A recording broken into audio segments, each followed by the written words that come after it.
अगला क्वेश्चन है, इसमें हमें बताना है show that any positive integer is of form 3q, 3q plus 1 और 3q प्लस 2। मतलब अब ये कह रहे हैं कोई भी पॉजिटिव इंटीजर है वो केवल 3 फॉर्म बना सकता है, 3q, 3q प्लस 1 और 3q प्लस 2। तो बस फिर से देखते हैं, let a be any positive integer. अब भी आप क्या रखेंगे, डेफिनेटली 3 की बात करें तो अपन क्या रखेंगे 3। तो यूक्लिड लेमा से क्या लिख देंगे आप, a equal to 3q plus r. अब आर की वैल्यू आप क्या क्या ले सकते हो, 3 से कम तो एक बार लेंगे 0, एक बार क्या लेंगे 1, एक बार क्या लेंगे 2। तो क्या आ गया 3q, 3q plus 1, 3q plus 2। इसके अलावा तो आप आर ले नहीं सकते हो। और ये हमारा आंसर भी आ गया कि हमें यही तो शो करना था कि कौन कौन से नंबर सिस्टम हो सकते हैं। तो क्या हो सकते हैं, 3q हो सकता है, 3q प्लस 1 हो सकता है, 3q प्लस 2 हो सकता है। That we have to only prove. So it's a very simple thing, but आपको इसको लॉजिकली देखना है कि इसका मतलब क्या है। तो आई होप आपको मतलब समझ में आ गया होगा कि ये कहना क्या चाह रहा था। चलिए अगला क्वेश्चन देखते हैं। Show that any positive odd integer is of the form of 4q plus 1 and or 4q plus 3 where q is positive integer। जरा ध्यान से देखिएगा क्या बोला है, पॉजिटिव ऑड इंटीजर जो होता है, ऑड इंटीजर वो क्या होता है, या तो 4q प्लस 1 होता है या 4q प्लस 3 होता है। अब ये केवल ऑड इंटीजर नहीं बोल रहे, मतलब ऑड इंटीजर को क्या बोल रहे हैं, ऑड इंटीजर भी दो टाइप के हो सकते हैं, 4q plus 1 and 4q plus 3। चलिए देखते हैं। अब आप बताइए, यहाँ से आपको देख के समझ में आ रहा होगा बी की वैल्यू आपको क्या लेनी है। तो 4q प्लस 1 और 4q प्लस 3 है, तो बी क्या लेंगे आप 4। So will go with a equal to positive integer, b equal to 4। So by Euclid lemma method a equal to 4q plus r। अब 4q प्लस r है तो अब r की वैल्यू आप क्या ले सकते हैं, 0, 1, 2, 3। तो आपके पास क्या क्या इक्वेशन आ गई, 4q plus 0, 4q plus 1, 4q plus 2, 4q plus 3।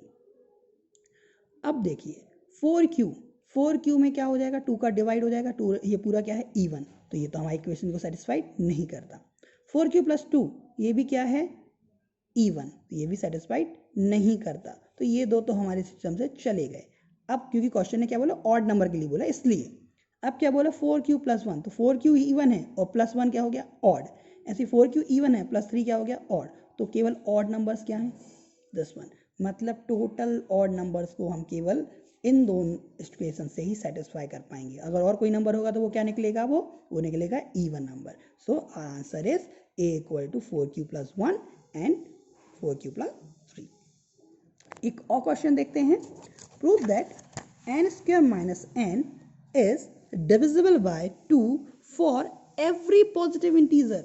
मतलब n स्क्वायर माइनस n जो है वो हर एक पॉजिटिव इंटीजर से डिवाइड होगा और 2 से डिवाइड होगा। ठीक है, किसी भी इंटीजर के लिए n की वैल्यू कुछ भी रखें वो 2 से डिवाइड होगा ही होगा।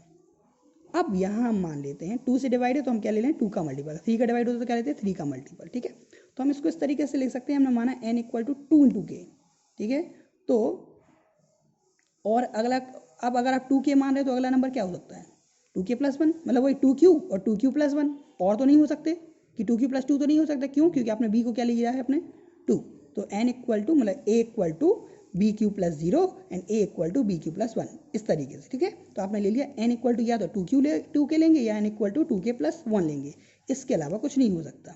ठीक, अब आपने इसको n स्क्वायर माइनस n में पुट किया, तो n की वैल्यू इस बार आपने 2k पुट की तो क्या आ गया 2k स्क्वायर, 2k का whole square minus 2k, solve किया 4k स्क्वायर माइनस 2k, दोनों से कॉमन क्या आ गया 2k, क्या बचा 2k माइनस 1।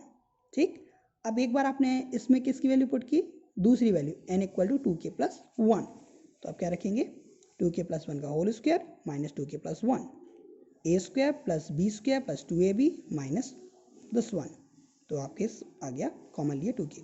अब यहाँ देखिए, अब जब ये 2k ही 2 से डिवाइड है तो ये पूरा नंबर क्या होगा 2 से डिवाइड, ऐसे ये 2k डिवाइड है तो ये भी पूरा नंबर क्या होगा 2 से डिवाइड, मतलब ये पूरा का पूरा नंबर 2 से डिवाइड होगा। ठीक है डियर, अगर इसमें क्वेश्चन पूछा होता कि 3 से डिवाइड है तो हम क्या करते बेटा, यहाँ 3 लेते तो क्या लिखते n equal to 3k plus 1 and 3k plus 2, मतलब यहाँ कितने केस बनाते, अभी हमने 2 केस बनाए और उसको देते 3, और फिर देखते क्या वो 3 से डिवाइडेड है। ठीक है, अगर आपको इस मेथड से क्वेश्चन नहीं करना तो इसका एक और अल्टरनेटिव मेथड है, देखते हैं। ये बहुत छोटा है लेकिन इसमें थोड़ा लॉजिक ज़्यादा है। n स्क्वायर माइनस n को क्या मैं ऐसा लिख सकता हूँ n इंटू n माइनस 1। ठीक, तो मतलब ये क्या है ये n और n-1 मतलब ये कोई नंबर है और ये उसके जस्ट पहले का नंबर है। अगर मैं बोलूँ n=4 तो ये क्या है 3, अगर बोलूँ 10 तो ये क्या है 9। मतलब कि कोई दो लगातार इंटीजर हैं। तो कोई दो लगातार इंटीजर क्या होते हैं, या तो अगर पहला ऑड है तो दूसरा इवन होगा, और अगर पहला इवन है दूसरा ऑड होगा। तो मतलब मैंने माना अगर n ऑड होगा तो ये क्या है इवन, और अगर n इवन होगा तो ये क्या होगा ऑड। और इवन और ऑड का जब आप मल्टीप्लाई करते हैं 3 × 5, तो 3 और 5 क्या है दोनों ऑड, तो क्या आएगा आंसर ऑड। अगर मैं बोलूँ 4 × 6 दोनों क्या है इवन, तो आंसर क्या आएगा इवन। लेकिन जब आप इवन और ऑड 3 × 2 करेंगे आंसर क्या आएगा 6, मतलब हमेशा आएगा इवन। आप कोई भी नंबर देख लीजिए, एक और नंबर लीजिए 13 और 2, 13 × 2 = 26, कोई भी नंबर देखेंगे इवन और ऑड का जब मल्टीप्लाई करेंगे आंसर हमेशा क्या आएगा इवन। और इवन नंबर हमेशा कैसे डिवाइड होता है 2 से डिवाइड होता है। तो इस तरीके से भी आप क्वेश्चन सॉल्व कर सकते हैं।